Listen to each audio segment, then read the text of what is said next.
All right, a lot going on today. Periscope is going away. We're going to talk about that. We're going to talk about what might replace it, how Twitter might handle live streaming going forward. And we're also going to talk about how you can use photography to enhance your social media and your branding, how you can take good photos for Instagram as well as for your thumbnails and your banners and just overall visual strategy.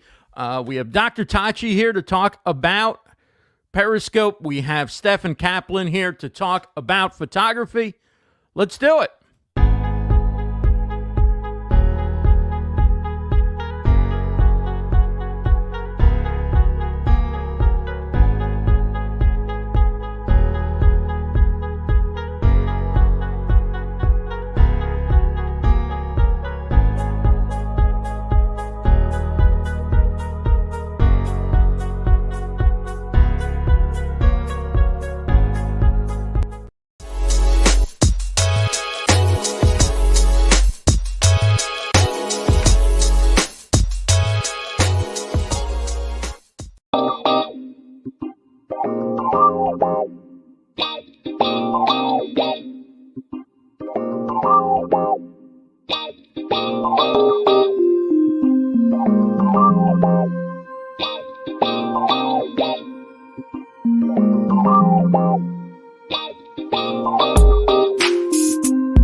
Welcome to StreamYard Connect. I'm Ross Brand. We're going to talk all about photography coming up in about 10 minutes.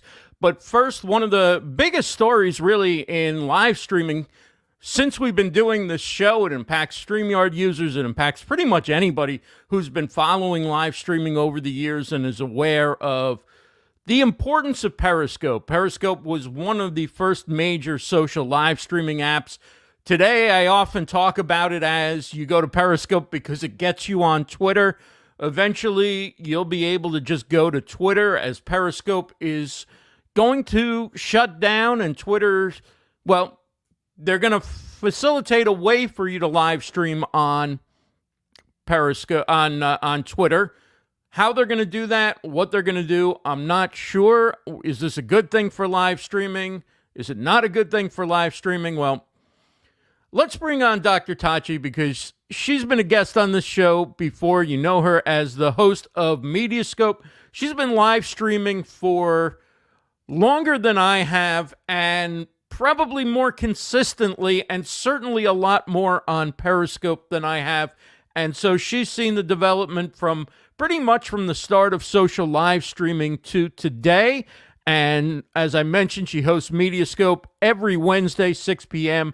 Eastern across social media. Dr. Tachi, welcome to the show. It's great to see you.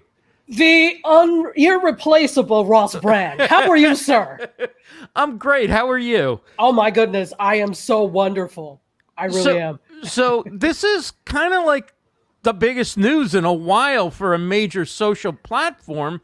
And, you know, when we started, it was Meerkat, it was Periscope. I never really did Meerkat. I didn't do very many Periscopes either, because I always did this talk show kind of format. And there was Blab, and it's hard to think that what got started in 2015, that world is going to be no more once Periscope goes away.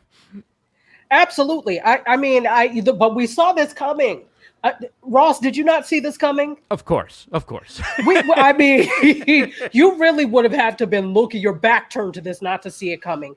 It was discovered. We already knew because whenever, and you know from Blab days, whenever the developers, the people at the top stop paying attention to the app, stop being as responsive to inquiries, that's when you know something is up. They're pivoting or they're closing. And so we've seen this for a long time with Periscope. There really hasn't been any budge in terms of daily active users since the beginning in 5 years. So they've been stuck at 10 million for a while. So we knew it wasn't necessarily economically viable. People were leaving the app. They weren't. And then the big thing was when Kayvon actually became absorbed into Twitter. That's when we knew, okay, this is not for long. Right. So, I mean, how are you viewing this? Are you viewing this like, okay, you kind of have a sense of inevitability about it, obviously. This was going to happen. Like I say, when I talked about Periscope, it was you go to Periscope because it gets you on Twitter. Yeah. I don't remember the last time I went into Periscope to look for live streams or to go live. I always went live in recent years with a third-party app into Periscope Producer, out to Twitter, and even on some of my graphics now, I don't have the Periscope anymore. I've had the Twitter. The one that's up here does have Periscope, but like you said, it's going away. What does this mean for us? Is it just going to be the same thing but on Twitter, or do you think there's going to be a change in how people are using live streaming now on Twitter? No. No, the thing is, I think that we've all been, shall I say, if disappointed so much by these different apps that we've come to be very pensive when it comes to things. Remember, back in the Meerkat days, people had Meerkat wallpaper, Meerkat clothing, all sorts of things. And I think we've stopped being as invested in apps because we know they can go away. So I think that's kind of the thing. There have been signs for a while. I don't think anybody is surprised. I did watch Periscope last night, and I basically noticed all the funeral dirges that were going on in terms of, long live Periscope or good farewell Periscope. So I don't think that anything is going to change. What I do think is that people are now really, I think, more aware, because Periscope was really the last of the quote original consumer ones that started first. And so I think people are really aware of the fact that they can and will go away, not to put all of your social media eggs in that basket or your live streaming eggs in that basket. And so I think people will just be waiting to see. I'm waiting to see whether Twitter is going to do something with their own API where we'll be able to do that. Because as it is now, you could go live, but it's still through Periscope because Periscope doesn't shut down until March. So I'm waiting to see exactly what they do. Are they going to take the live streaming thing seriously? Do they think that there's too much competition and they're just going to kind of slowly phase it out like they did with Vine? I'm waiting to see what they do. Yeah.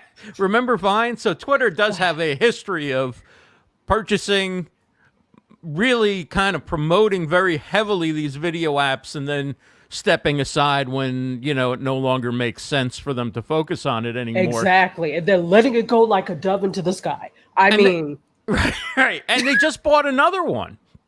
Yeah. So they actually bought this chat app called Squad. It's video chat. It's not something I've ever used or really know anything about, but they're excited. And this is the tweet from, I think it's pronounced Ilya Brown. She's one of the, a VP of something or other at Twitter. And she says, Squad's talented team brings a deep understanding of how people participate in interactive audio and video conversations, an important pillar in the spectrum of conversations we're looking to serve on Twitter. So on one hand, it's kind of just corporate jargon. And then on the other hand, it seems to indicate that the days of the one-to-many, tap it up with some hearts and all that stuff, that's not what they're going towards. They're going towards more what we're doing here, I would assume. But whether it's going to be more focused towards a younger audience, less sort of show-based and more chat-based, That's what's going to be interesting to see. I don't know if you have any thoughts on that. I'm just ripping off the top of my head because this is all new. We all are, dude. We all are. We're all flying by the seat of our pants with this stuff. I think that's very valid. Those points are very salient. I think that because unless they're looking to pivot, they already had one app that was very youth focused, which was Vine. And they botched that or closed that. I don't know if they're really looking to get into the youth market. So to do things like what a TikTok would do or what Instagram Live would do that is youth focused, I don't know that that's what they're looking to do, because right now it still very much feels like a news app. It still very much feels like the app that journalists and everything use. So I am with you, where I would think they would go more towards the traditional show format, because I don't think they know how to do anything else. And I'm not trying to be funny, but I am trying to be funny. But I don't think they know how to do anything else. I think people who, both the younger audience and people who are looking like sort of fun, creative marketing, are not looking at Twitter as a primary platform. No. But in the journalist world, in the live events world, in sports, anywhere there's breaking news or things going on, for them, what Twitter thinks of something seems to be more important than what their boss or, the government or the law or whatever. Absolutely. And, Twitter also has this, they've had some, I don't want to say policing, that's not the word, but some monitoring issues in recent years. They've had some issues in terms of they could have been sold to, was Disney and Salesforce and a whole bunch of, I don't know what the problem was, but they didn't get sold. So they were looking for a buyer. So now they're really trying to find their identity. Even though people know them as a news app, I think they're still trying to figure out what to do. I don't know where live streaming fits in that. Mm-hmm. Bottom line, if you're live streaming, let's say you're using StreamYard and you're going to Facebook, you're going to YouTube, maybe you're going to LinkedIn Live, do you still click that Periscope button and go to Periscope as well to get yourself in that Twitter feed? Or do you say, like, hey, let's just back off and see what they're going to do with this before I continue serving content out there?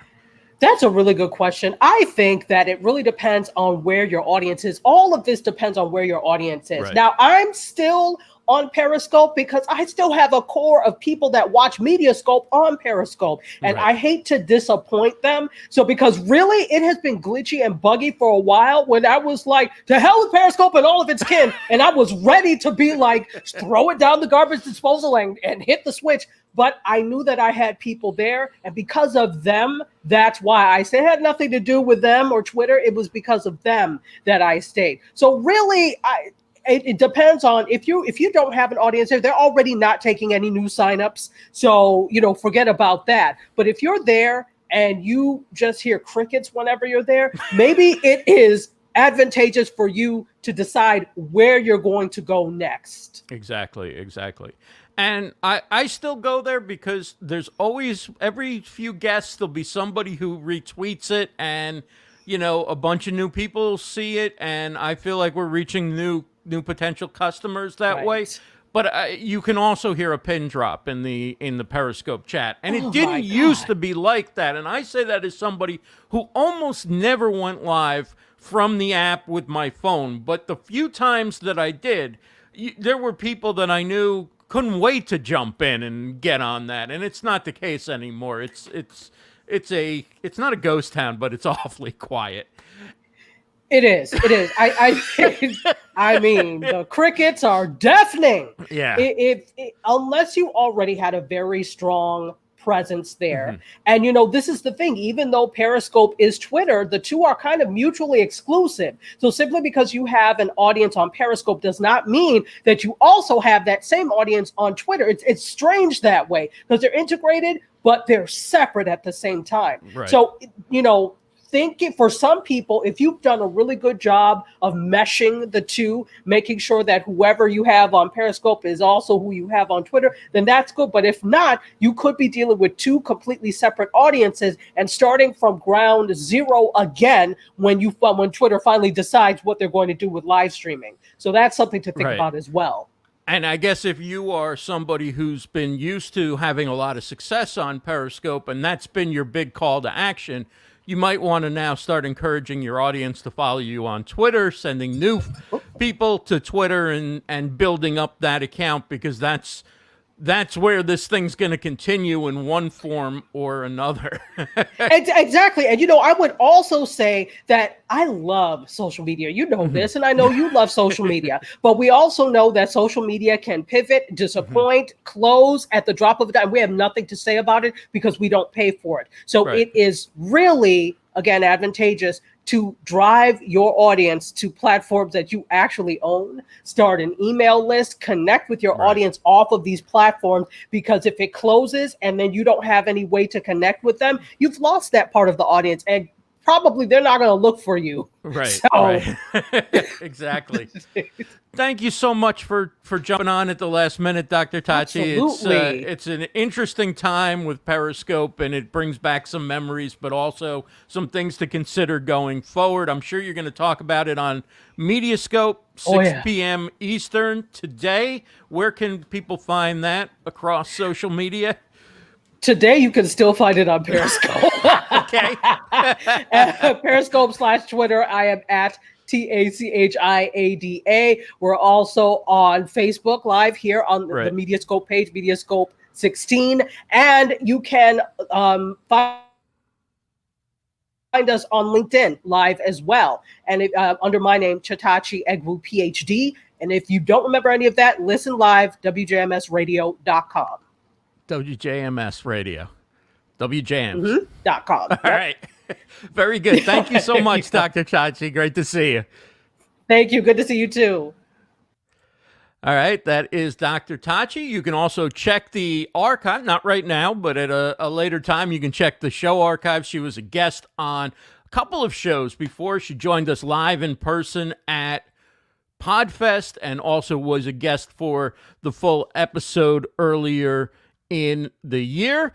And we do want to remind you to subscribe to the YouTube channel for StreamYard, like the Facebook page for StreamYard. Also join the StreamYard community group where you can have conversations about the platform, learn from other users, find guests, get tips, all sorts of good things going on there. And of course, if you're not yet using StreamYard, you can sign up at livestreamuniverse.com/StreamYard. There it is, livestreamuniverse.com/StreamYard. You can save some money. You can get a free trial. Lots of good stuff. livestreamuniverse.com/StreamYard. And as we continue here, I'm Ross Brand. This is StreamYard Connect. We're here every Wednesday at 2 p.m. Eastern, and we're going to get to our next guest. I've been looking forward to talking about this topic for quite a while. We've never done it on this show. This is episode 57. It is about time. He's also an amazing guest. Steffen Kaplan, I saw him on with Dana and Kelsey on the StreamYard Spotlight. The passion he had talking about his show and how he does it and how he preps and book guests and all these things. It was just a phenomenal segment. And so we're not going to go in that direction today because it's all there and it's all perfect. So check that out when you have a chance. Today we're going to talk about photography and more specifically how you can upgrade your social profiles and your content by taking better photos and using the tools that you have, whether it's your phone, a camera. You can definitely upgrade the look of and the branding of your social media presence. And I want to welcome Steffen Kaplan. It's great to see you, my friend. Hey, hi Ross. How are you, man? I'm good. How are you? I'm doing great, man. I am so psyched to follow Dr. Tachi. She's one of my favorite live streamers on the air, and her energy is I guess, well, thanks for the compliment. If you put me and her in a room, man, whoa, it would be like spontaneous live streaming combustion. Yeah. It's it is definitely pretty cool to have you both on the show at the on the same episode. Absolutely. I want to just talk a little bit about your background, because it's some background, to tell you the truth. I mean, you have done some amazing work, if I go in the correct direction there. You're right now you're a social media and visual strategist, and you host SpinItSocial every Saturday morning, but not this Saturday. You're taking this Saturday off. Right. The SpinItSocial Hour. The SpinItSocial Hour. You are the host. You talk to a lot of different photographers about what they're doing, their work, what inspires them. And that is, again, Saturday mornings, 10 a.m. Eastern. It's on Facebook at facebook.com/Steffen SpinItSocial. You can find it across social media. On YouTube, it's the SpinItSocial Hour. On where else do you go? You go to Periscope? I go to Periscope and Twitter at SpinItSocial. SpinItSocial on Twitter, on Periscope, and then the SpinItSocial Hour on YouTube, and of course I stream. I'm very honored to be able to stream for a month now to LinkedIn Live. Oh, that's cool. How's the response been on LinkedIn Live? It's been good. It's, as you know, and we all know, Dana and I and other people have always talked about this. It's a building process. Right. Especially doing live streaming on LinkedIn. But my main reason for being thrilled to be able to stream the LinkedIn Live is to bring some of these great photographers that I bring on the SpinItSocial Hour to these corporate, to these executives and everybody else on LinkedIn who need portraits, who need great pictures. I mean, I bring on the best of the best, Well, you've had quite a career as a photographer and an independent photojournalist. You've been you've been a former New York Times supervising photography editor. Your photos are featured on Law and Order SVU. Yeah. Yep. I knew it was one of the Law and Orders, and also you're in two major New York City museums in the permanent collection. Give us an overview of, kind of how you got started as a professional photographer and a few of the highlights along the way. Well, growing up in Greenwich Village, I had so much to look at. Greenwich Village was like amazing to grow up in. And I only wish I had picked up a camera earlier, but I did pick it up at a certain age. I was given my first camera by a great friend of mine. And Ronaldo Robinson is his name, great photographer. And then I ended up taking an interest to it. And then I took a course at Baruch College in darkroom photography. And then, of course, I ended up getting a job at the New York Times started there as a clerk, worked my way up, and then became a photo editor for 15 years, a supervising photo editor for the Wire service. The great thing about working for the Wire service, real quick, is that I got to edit photos. I was able to edit photos from all over the world every day. Whereas, being a former newsman and everything too, is that, every editor has a certain section, right? It's and that. The Wire, you do everything every single day, every single night, And then I only took like 2 or 3 courses in my life, both at ICP, the International Center for Photography. Big shout out to them. Everybody should support ICP in New York. I took a course there. Once. Yeah, they're fantastic. And it was a little over my head, but I still found it a great experience. It's all about experience, Ross. And I took a course with my mentor, one of my great friends in life, and somebody I'll always be indebted to, Alan Frame. What a great name for a photography teacher, Frame, Right. Anyway, Alan is a classic photographer, great guy. And we were talking, and one day in his class, he said, Steffen, why don't you start documenting the NYPD? Because my mother's a retired police officer. She was one of the first NYPD female police officers in 1973, and to patrol with the men armed. And the thing is that, and she was a great cop.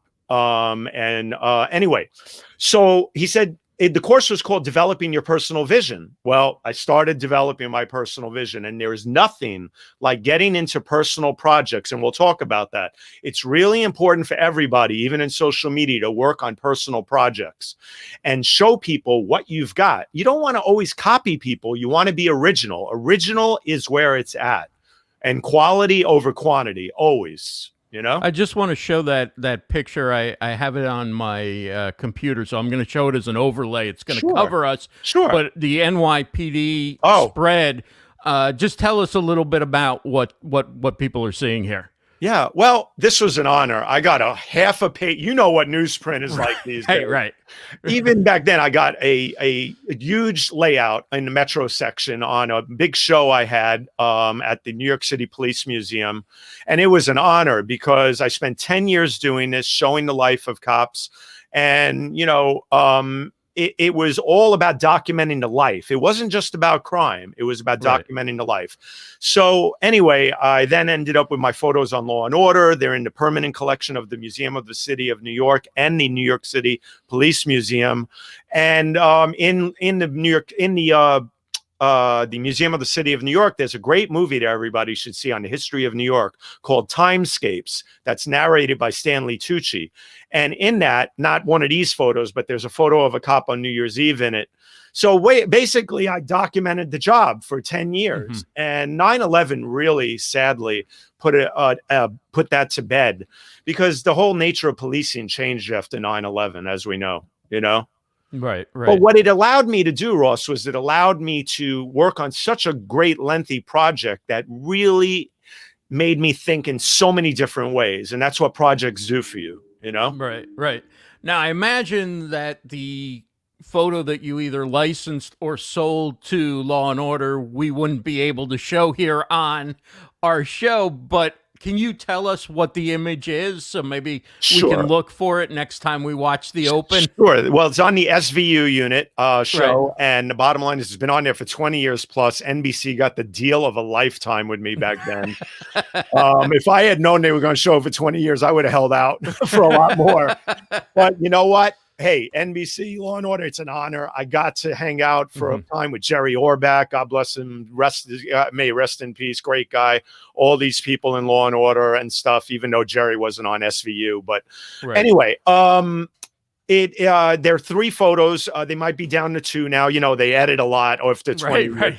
But one is of some ESU cops and EMS workers picking up a child, putting them into an ambulance on a stretcher. You don't see the child's face, of course. A very traumatic photo after an accident in the meat market. And then the other one is of a major crime scene in New York once where I was the first photographer on the scene. And I ended up with a full front, my first photo exclusive on the front of the Daily News way back when, even though I work for the New York Times. That's a long story. We won't get into that one. Well, before we get into some of your advice on photography for everybody, I just want to show people a quick video that you put together of your work, and it's really stunning. This is the opening of my show of photographers and their work. Oh, okay. So this is not your work. This is the people who've been on your show. This is the part we'll talk about, which is editing other people's work too, even yours. And these are photographer followed by photo, photographer followed by photo. All my guests so far. Oh, okay. Okay, here we go. Let's take a look. Sure.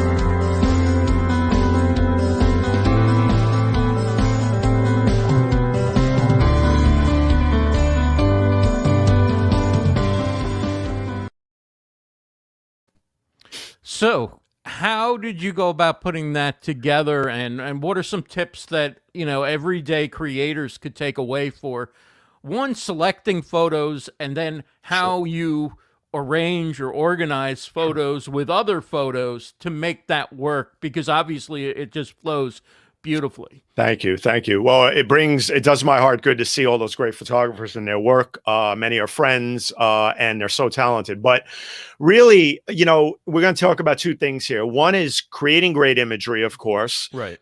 And a couple of quick tips on that. And then editing, because editing is a huge part of every part of the process, you know.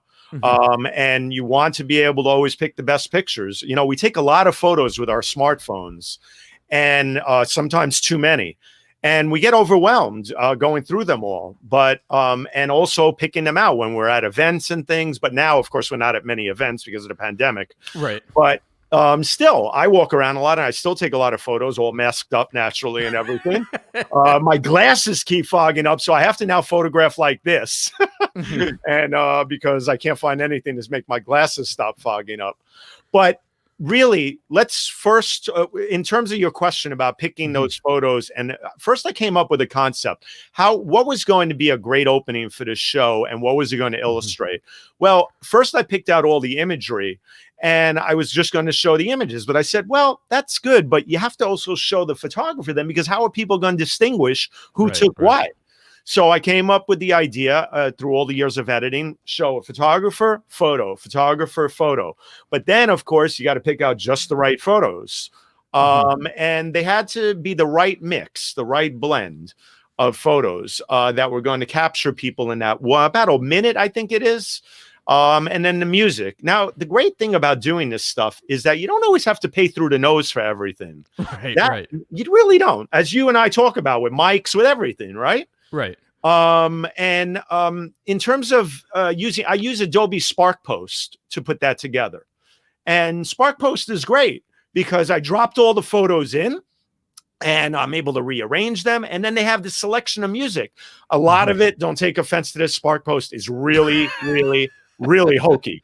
Right. But there's a couple that I've used here and there for different presentations that work great. And that music fits, man. It fits like a glove, you know? Exactly. But exactly. Editing is huge. I always tell everybody, take the time to look at everything you pick. We all take too many photos these days because, you know, when you used to shoot film, you ran out of film. That was it, right? Right. You have unlimited. So you would go somewhere and you would shoot 35 images or whatever. 36. Right. And now now you go somewhere and you can actually take 2,000. And the first thing you do when you come back is, I don't really want to go through all these. But you make mistakes too by taking so many photos, because you're then running through and flicking through so many photos that you then pick one by mistake and even put out the wrong photo. You know, because let's talk truth here in social media. A lot of it, you know, we always want to be out there quick, and we want to do things quick, and we want to get things out there. You know, it's part of the game, so to speak. But I implore, please, everybody, quality over quantity. I take about 5 to 10 minutes to write every tweet and another 5 minutes to pick the right photo. So it takes me 15 to 20 minutes to put out a tweet. Now, not when I'm doing a live event or other things, or I'm on deadline, but you know, when it comes to most stuff, I take my time to really make sure everything works perfectly. Right. You know, and I had shared a couple of examples with you. I don't know if you have one even, but on Twitter, for example, how to build a good layout of photos with things to show the strength of a layout in Twitter. You know, Twitter's dynamic that way because a lot of people tweet out one photo. I love to put together little photo collages, essays with 4 photo combos, or you could use one vertical as the first photo, which always shows up as a full vertical, and then 2 horizontals for the other 2. So you have a beautiful grid. So you're doing it just by the order of which photo you upload when. You're not actually putting it into a collage maker or you know, some editor and doing that. I'm using I love the native platform. I love I've always been a big fan of the native platforms because I find that they work really great and are true to form. Now, there's other things I use, collages and other. I've gotten big into Canva. Everybody should learn Canva. The card you saw at the end of that slideshow with my co-producer, Jonathan Borstein, who's a great help to me in helping run the behind the scenes stuff for the show. Because we know producing shows is a lot of work, man. Right. But anyway, so get to know the native platforms, get to know other things like Canva. Canva is really great. You can use it in so many, and get the pro version. Even though it's a little, pricey to some, it's worth every penny I found because I was using the non-pro version. I went up to the pro version, much better. much better. The background removal tool is worth the price of the. Yeah. I And mean, the it's si- and the it's like sizing. perfect. Yeah. You know, maybe not at a professional level, perfect, but compared to the other tools that I've used in the past, where Right. it would take so long to do that. And by the way, What- cheers to StreamYard. Yes. Here we go. There we go. Cheers. To StreamYard. I'm hearing a bit of an echo. Oh, I'm so I sorry. don't know if anybody else is. Let me move my mic down. How's that? I think it might be because of your speakers. Oh, okay. Well, Do you have earbuds or headphones handy? I do. Go ahead and grab that, and I will jump on solo for a second. This is StreamYard Connect. I'm Ross Brand. We're here every Wednesday, 2 p.m. Eastern, and we are talking with Steffen Kaplan, who is a professional photographer, now working as both a live streaming host and a social media and visual strategist, and he's here to share some tips. So looks like he's got the headphones in, and there you go. You got the earbuds in. I do. I'm not hearing anything echoing. So let's start at the beginning. You have your smartphone. You've got. I keep picking up something that isn't a smartphone, but is the same color. Here we go. I got a smartphone. Okay. I'm gonna go out somewhere. I'm gonna go to an event. I'm gonna go for a walk in a nice neighborhood or a nice park. And I think, boy, I should get some pictures and have some variety on my Instagram. Right. Or maybe even take a selfie of myself in a cool environment. What are some of the basics that people need to know in order to upgrade the quality of their photos if they're not a professional photographer or someone who's been trained? Yeah. Well, the first thing I could say is that you always want to try to use angles in many different ways.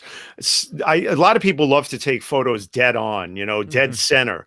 Use angles. You get creative with stuff, and it'll really help you a lot. The other thing is, I'm all about angles. The other thing is make sure that you check your settings, learn the settings on your phone. There are so many these days that are so invaluable. You want to turn on HDR, for example. You want to use HDR. Sorry about this. And you want to be able to also make sure that you have the settings to the highest resolution. There's no sense in using your smartphones for great photography if you have it set to the low or medium resolution, because a lot of people are concerned, oh my God, it's going to overwhelm my phone, and I'm not going to have a lot of memory, and it's going to soak up all the storage. Use Google Photos and upload all your photos every now and then to Google Photos and clear your phone, clear your phone. And use it at its maximum resolution, and HDR should always be on because it really makes the photos pop. And What is way. HDR? High dynamic range. And what does that do? It just captures more of the light and color and stuff? Yeah, it allows the highlights and the low light, the high and the low to accentuate more. And it really helps a lot. And everybody should learn the editing tools too on their phone. I love Snapseed. Snap and then Seed. Snapseed is wonderful because with Snapseed, it has all these great functions to edit with, and that's really important. It's a great app. It's free. I love using Snapseed, and also learn to use the internal editing functions on the phone you have. Right. Saturation, brightness, contrast, the highs and lows, all those things, brightness, darkness, because it will really help a lot. So you mentioned you had a guest on with the last name Frame. When it comes to framing, yes, what are some of the keys to look for because how you frame something, we all take pictures of many of the same, landmarks and great sites and so forth, and somebody's picture becomes iconic and everybody else's picture maybe not so, right? It's a nice picture on their slideshow or what have you. What is it that somebody's doing when they pick that angle or they pick that moment? What do you look for as a photographer to to capture the image that, that's the front page image, or that's the image that, 20 years from now is in a permanent collection somewhere. Well, I mean, the moment is everything. I mean, being a photographer for so many years, and a visual person, it's kind of built into, it's almost like programmed after a while. I'm able to find these things sometimes and predict them before they happen. I'd say the more photos you take, and the more photos you take, the better you get. And I tell people all the time, don't just take photos when you need them. Keep learning new things all the time. Go out, shoot different subject matter. Even if it's in a park, if it's in the middle of New York City, wherever it is, look around and observe. We're all observers of life, and being observers of life is what teaches you more than anything, because then slowly but surely you get better at predicting things. I can be at an event, for example, when I was I covered the Pulitzer Prizes now 3 to 4 years in a row, covering the announcements and covering the awards with Dana Kennedy. And it was an honor to work with her in the Pulitzers. But my point is that here's a great example. I was covering the Pulitzers, and I was there, and I was covering Kendrick Lamar walking up to the stairs at Columbia University to capture to get his Pulitzer for music that year. And the bottom line is that I had to make a judgment at that moment. Was I going to do video or photo? Now, this is a big thing these days, being in multimedia. Everybody wants to learn to develop this skill. It's really important, because being in multimedia, which we're all in now, especially with live streaming and everything else, you have to make judgments now: photo or still or video or still. And it's really important. So when go live or record the interview. All those different kinds of things. But what's the moment? Is it fluid, and is it capturing that moment on video with sound and everything else, or is it capturing that moment on still? That's going to also be great, but it's really important to get the whole scene. So when Kendrick was walking up the stairs, I made a judgment call. I heard all the shutters going off from the other photographers. The scene was just right for video. So I went with it, and man, that video went everywhere, because he walked up the stairs. Dana welcomed him. She said, I remember her words exactly. What a great moment. She said, it's an honor to meet you. He said, it's an honor to meet you too. She said, we're both making history this year, because he was the first rapper to ever win a Grammy. And also, she was the first African-American and female administrator of the Pulitzer Prizes that year. So it was a big moment. You heard them congratulate each other, and then walk in, and her son was there too, and Jordan, and he said to her, hey Ma, can you take my picture? what else, right? What else does a 13-year-old do but ask Mom to take while she's welcoming one of the big stars of the day, I see so many positive comments of people saying that they're learning and that they love your work and your show. And I just want to say hi to everybody watching on Facebook and on YouTube and on Periscope and Twitter. We appreciate you being here for StreamYard Connect. So much to talk. It's such a rich topic. Now, you mentioned video. Yeah. Did you start doing video recently, or have you worked with video for a long time? I'm glad you asked that question, because I was always a purist. I grew up, taking black and white photos with my Nikon EM. Then I moved to digital, and 9/11. After 9/11, everything changed. Of course, that was when digital was really evolving. Right. So, anyway, I was never into video. But I have to credit smartphone photography with really being the thing that started me off with video. And I really learned the importance of also creating great video.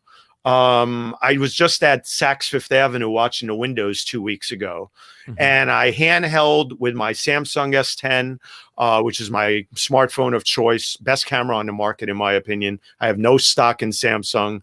But the bottom line is that I stood there and I did what I call just look up. You showed that photo of me before at the World Trade Center.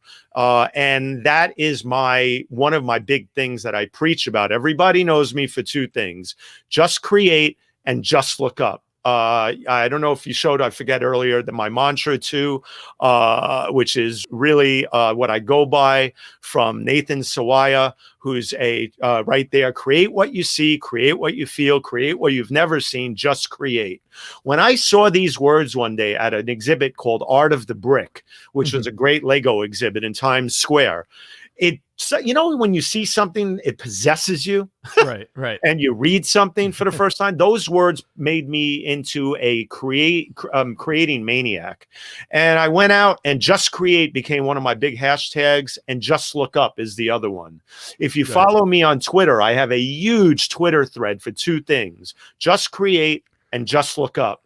If you search those hashtags and you look, you'll find a Twitter thread that for each of them that goes back almost 2 or 3 years each. So I want to just jump back to the video for a second. Yeah, I'm sorry. Yes. Yeah, no. That was great. That was great stuff. Some of the people here probably do more video than photography, and we're starting to learn. Those of us who've been live streaming for a while. My background was in radio, so the video part is new, and I'm learning more about it and more about it. As I decide to do some still photography.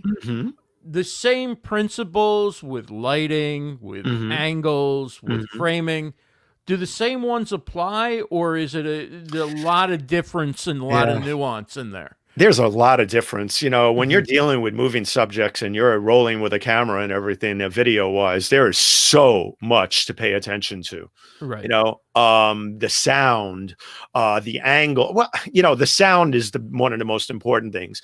The sensors on our smartphones are so dynamic. They're incredible. One of the things I preach about a lot too is never using flash. I've never been a big person using flash, even with my photography. I'm a big low light guy. I love using natural light, ambient light, even too at night. I've taken some phenomenal photos outside of museums like the Met, other things in the middle of nowhere. I was at an ice cream parlor in the middle of Wisconsin somewhere once. It looked like something out of Happy Days, all this neon, and it was lit up and it was dark everywhere. And it was my Edward Hopper moment, as I call it. And it was I nailed it and I was so happy because no flash and all the neon and all the brightness from the building itself in the middle of this nowhere was just incredible. And it just spoke for itself. But to get to your question about video or still and how much there is to balance, one of the things with video that's most important too is really learning.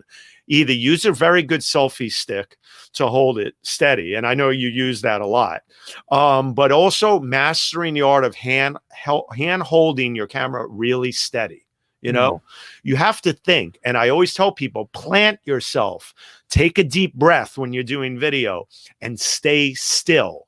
Unless you're following somebody like I do sometimes, like a guy dressed up like a Christmas tree walking down 14th Street. And I have this great little hyperlapse video of him walking down 14th Street really fast. And all you see is legs and a Christmas tree running down 14th Street on my Twitter feed somewhere. So you do a lot of street photography as well. New York City is like the perfect. It's like a studio for street photography. I mean, you can just walk outside at any time of day and there's something interesting to photograph. Anita has a great question here. Anita Sonia says, what about product photography? A lot of people take pictures of products for social media, for reviews. Any tips to do that, in a simple way with a mobile phone? I'll tell you, man, you can do incredible things. I've always told people, stop with all the stock imagery.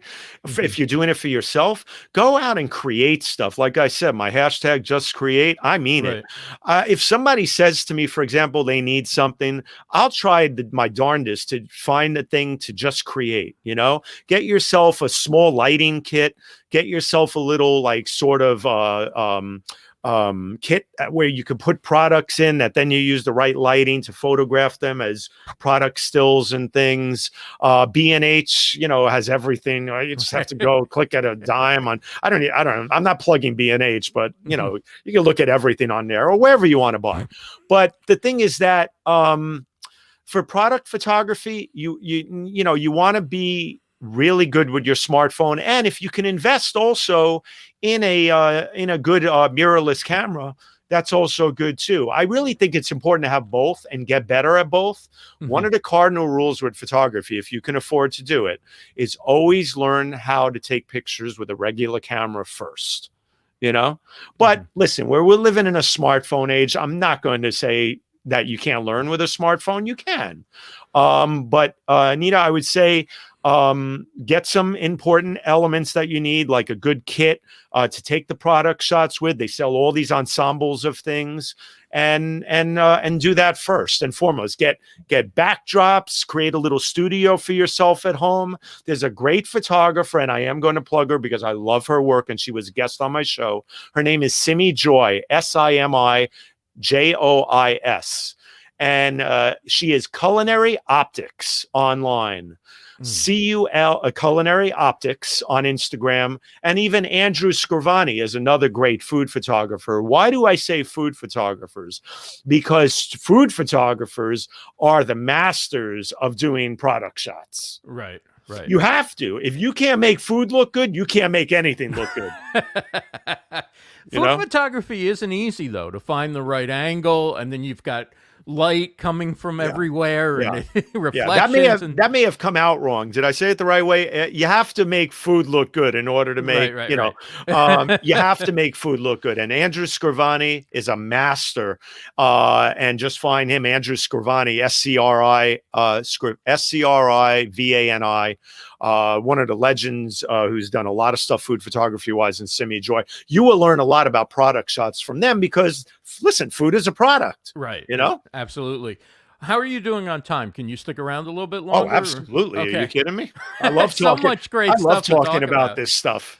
So, in addition to like food photography and product photography, which are two huge parts of like Instagram, right, the other area you see a lot on Instagram is the selfie. What does it take to take a good selfie? Why do some people seem to be magical at it in one take? They get the whole group or they get themselves and they have that perfect photo.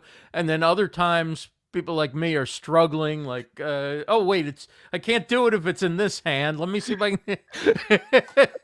Let me tell you something. I've had to get better and better at selfies myself because photographers aren't really about selfies, no one, me and any of the people, but I had to get better at it because in social media, you need some, right, and it's important.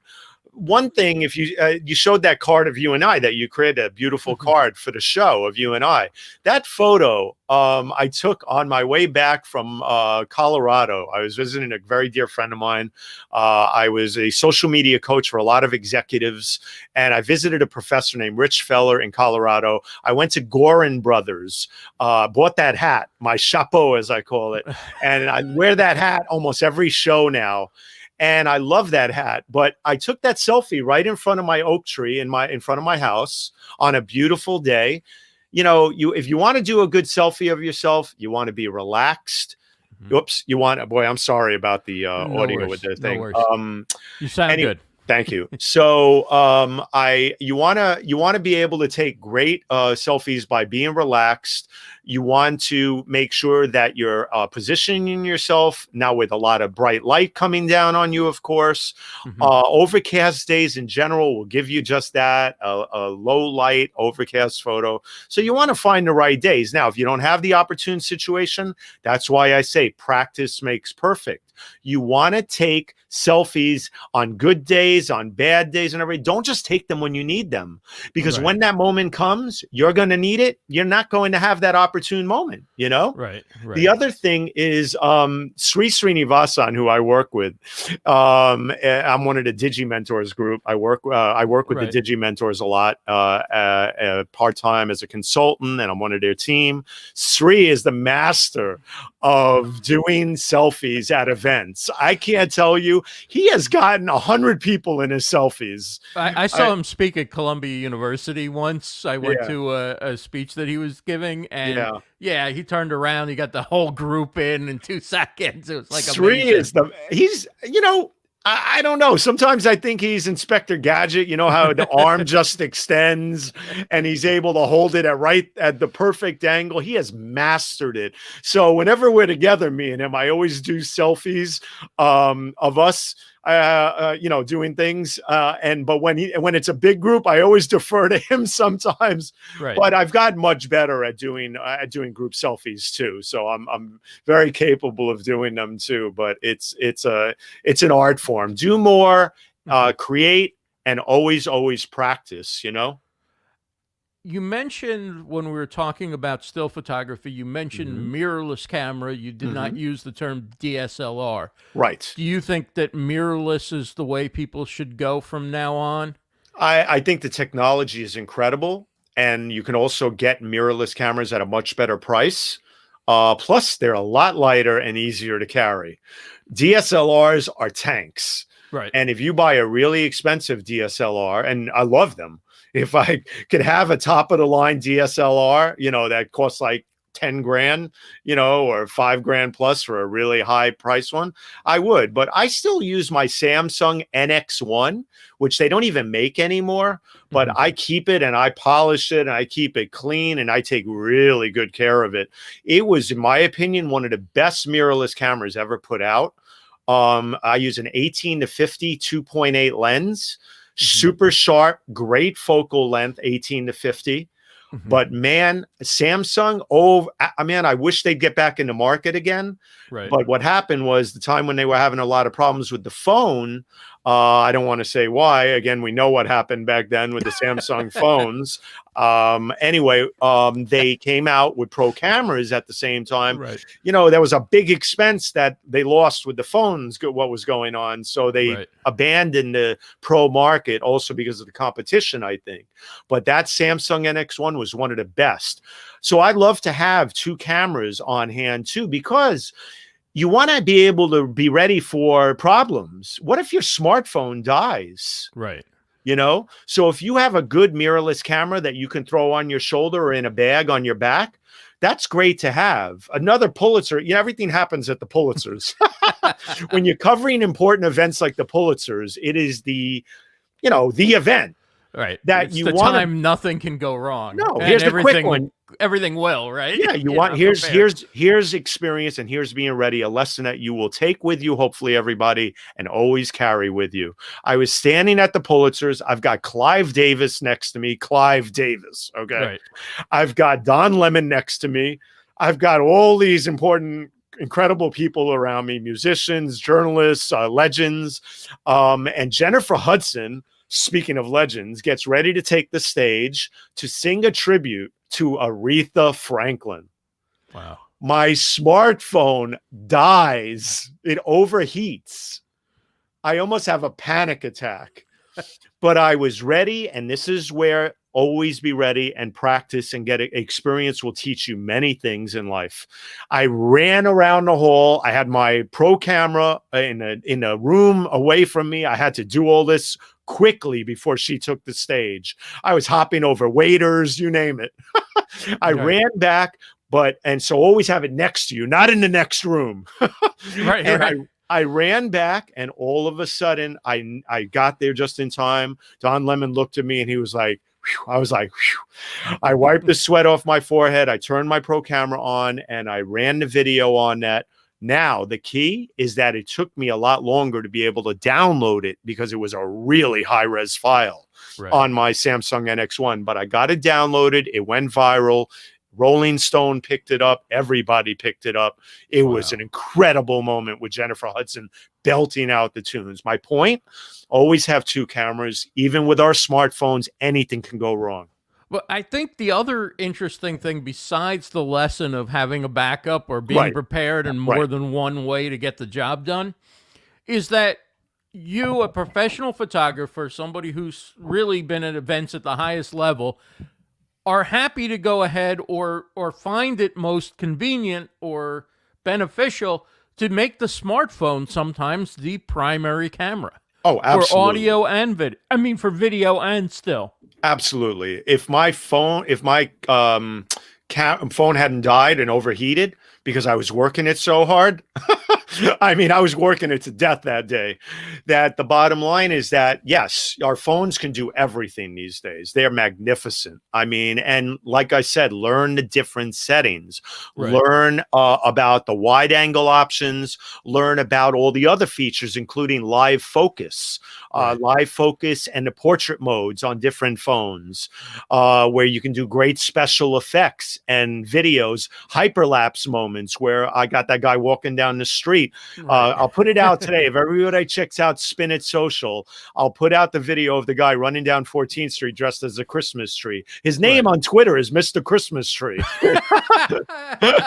Anyway, it's one of those moments where I had to decide once again, video or something else. No, I went straight hyperlapse because, man, it's magical of him running down the street like that, you know? Yeah. Sonia had a question earlier that fits right now, and the question was about video editing tools on your phone, on mobile. What if let's say you shoot something at an event or whatever, and you know there's a clip there that somebody's going to want. Right. Well, how do you quickly go ahead and edit that video Great question. rather than, waiting till you get back to your computer? And, Absolutely. Oh my God. Such a great question. Thank you for asking that. Actually, I wanted to talk about that. So thanks for jogging that in my memory. Thank you, Sonia, for asking that. Absolutely. Great question, Sonia. So to get to the point, oh my God, it's so important to be able to learn to edit video on your phone. I teach smartphone photography classes at libraries all throughout Bergen County, where I live in New Jersey.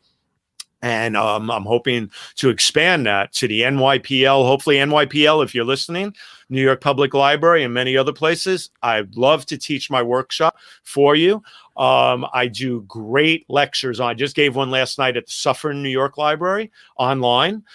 Anyway, video editing. You want to get into it. It's really important. You don't want to have to wait till you get home. You can't. You have to be able to edit on the fly. So you want to open up the video on your phone. You want to know learn, shooting video a lot of the time, not all the time, horizontal, because you want to get a lot in it, right? But you want to call up the editing feature with that little pen tool, that tool. You call up the video, the editing feature, and you want to be able to learn to click and drag the bars on each side, which are the ways that you can cut into the time. And it's tricky at first, but once again, check out some YouTube videos on it, learn about it on your phone, the specific options, and learn to edit the video. Once you get good at it, you'll get good quickly. And then also make sure when you start editing on your phone, delete old ones off your phone because, man, they take up a lot of memory.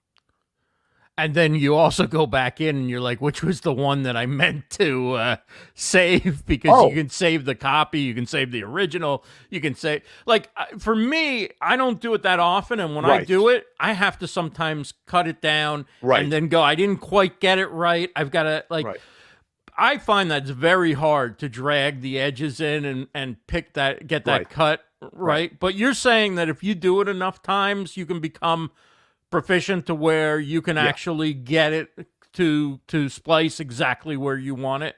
That is the trick, of course, and that is the most difficult part. But if you do it enough, you'll learn how to drag it just to the right point, And there are, like Dawn just says here, there's other apps. There's Animoto, there's Splice, there's Capwing. For some reason, I've gotten really good at using the internal function of the editing tool on my phone.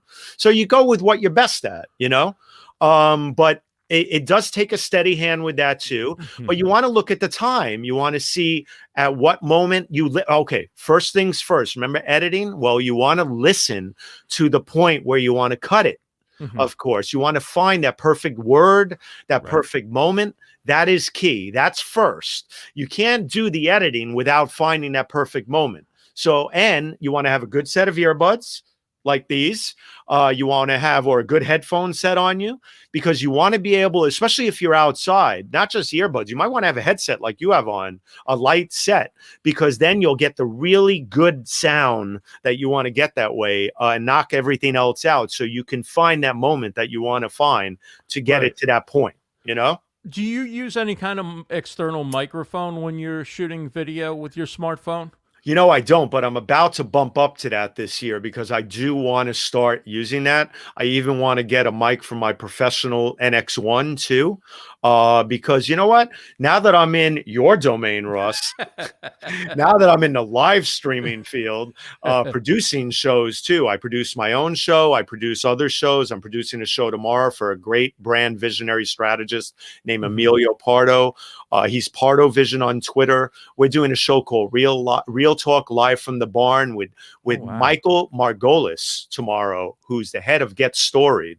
How to tell your story in turbulent times.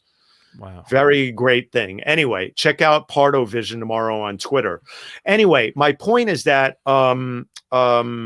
you know, you want to up your game with everything, right, Ross? Right. Mic wise, you told me to get the Samsung mic. I'm speaking on that right now, and that's why I needed the earbuds today, because I'm learning. You've got to have great feedback, and you got to want to cut the echo.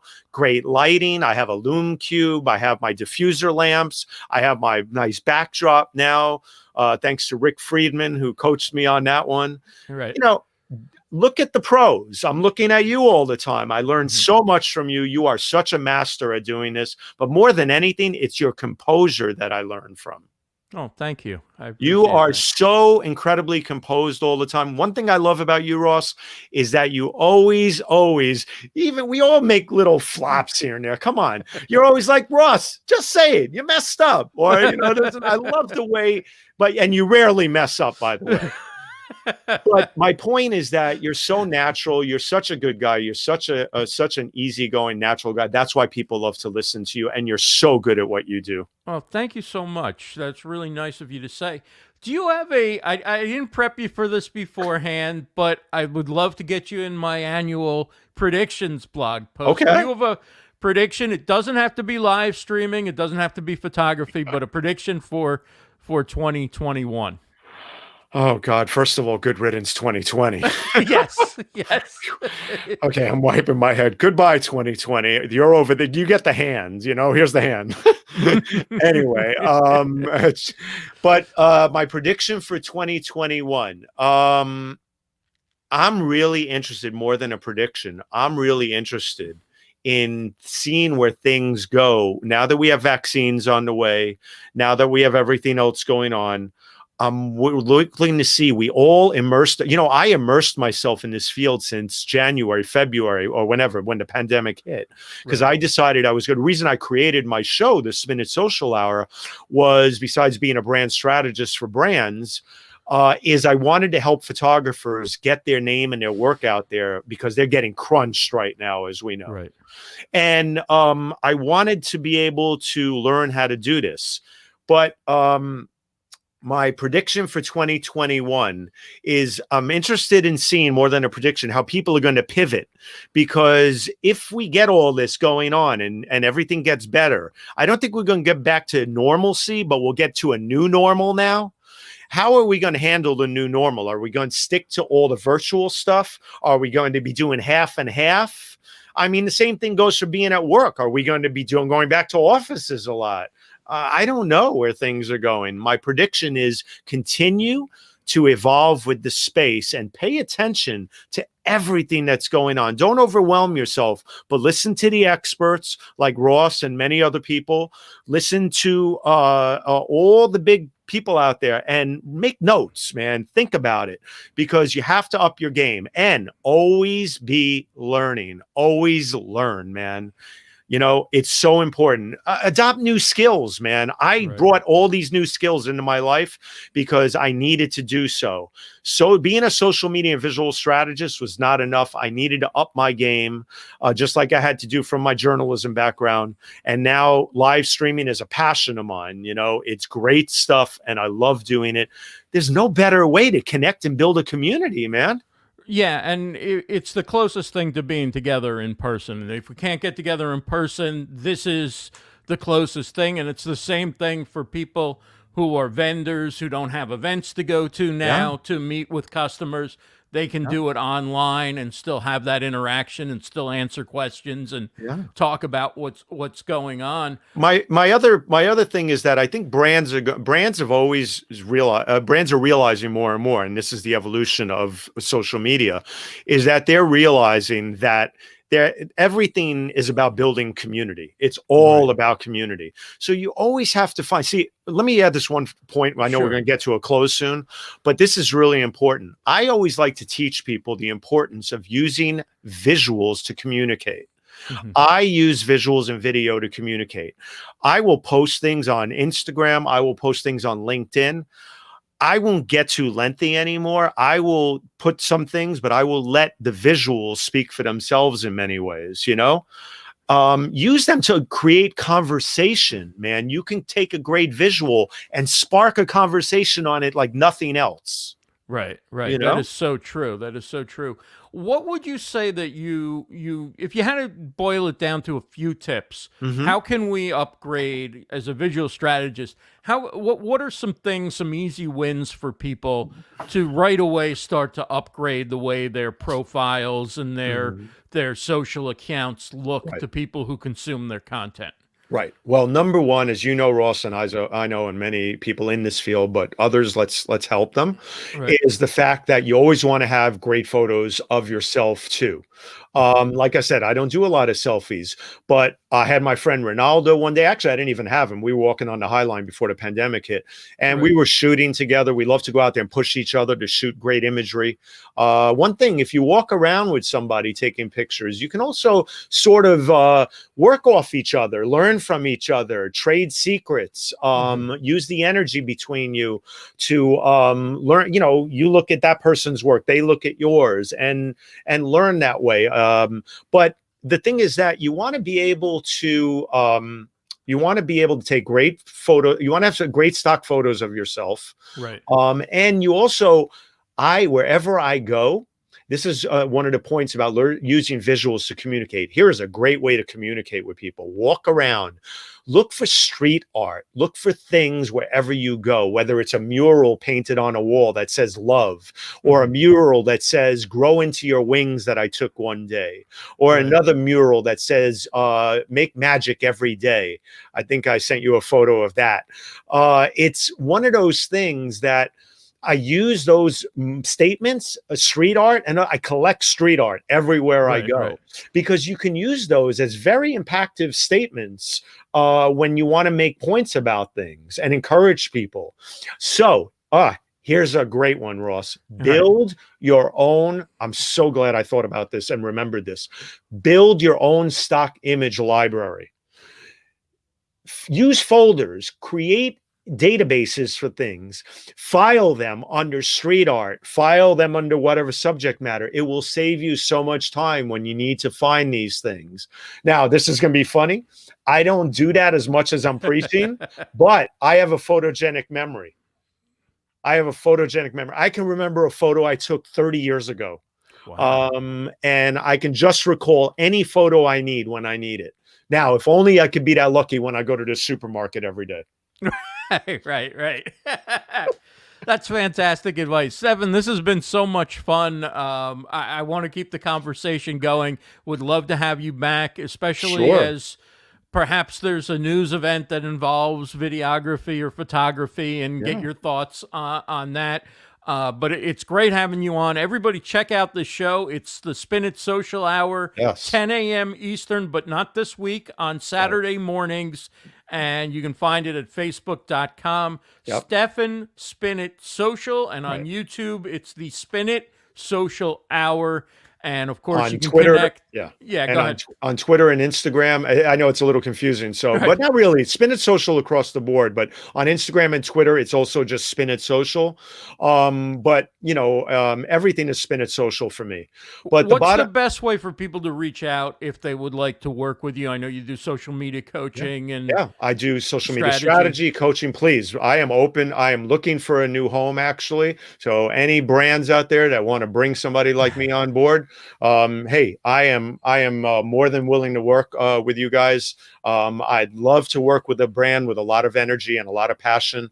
But you can find me also on LinkedIn, of course. Please, everybody connect with me on LinkedIn. Steffen Kaplan, Steffen Kaplan, Kaplan. LinkedIn is so important, Ross. It is such an incredible platform. I love LinkedIn.